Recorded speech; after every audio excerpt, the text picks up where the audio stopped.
had an encounter and I feel to share.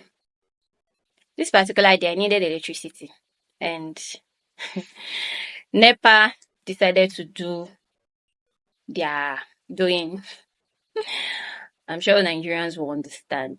So they were flashing these lights. They were flashing. I mean, I really needed the light, but they kept flashing the lights. It was so annoying. As they were flashing the lights, usually it's an indication that they will restore the lights. But this particular day, they just wanted to toy with the lights. So they just kept flashing. As they kept on with it, the light was entering my eye because it was nightfall. So I had to turn off the switch.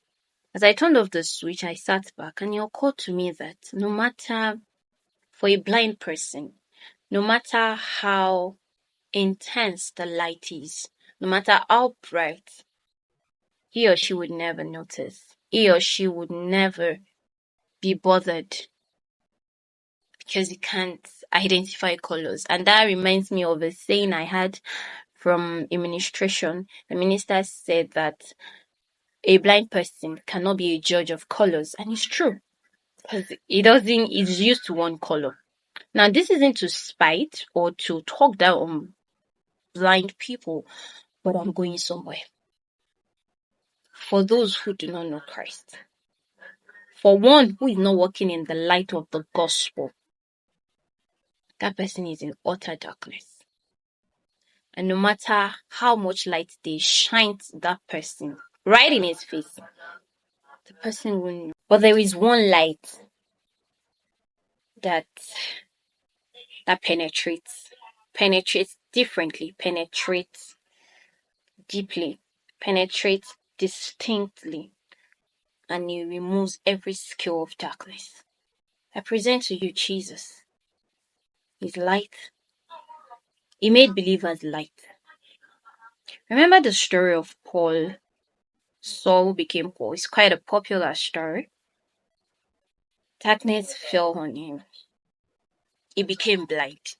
Because he was blind. Like blind in every way.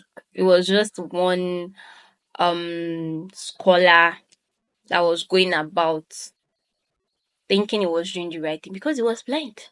And God needed to put him in that position that he was acting in order to redeem him. I present to you Jesus. He's the way, the truth, and the life. He is light.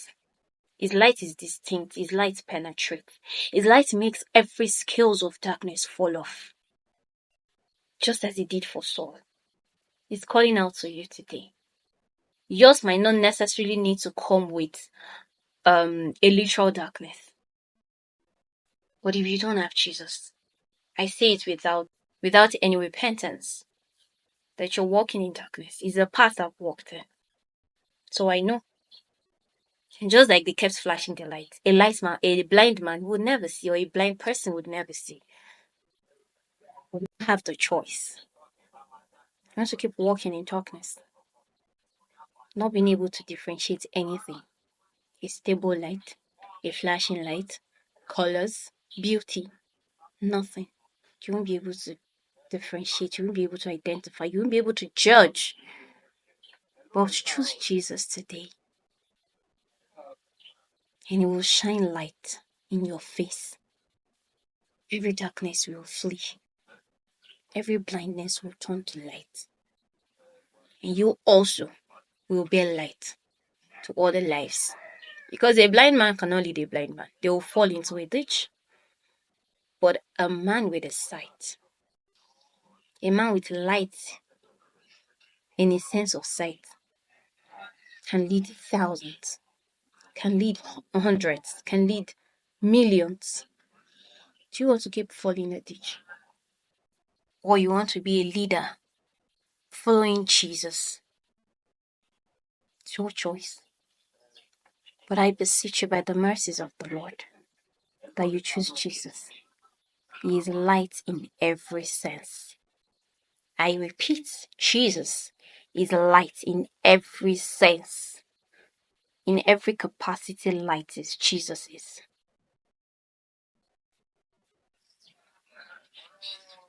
I hope the Lord will breathe understanding upon your heart. and help you to make that wise decision of following Jesus. No light leads better. God bless you.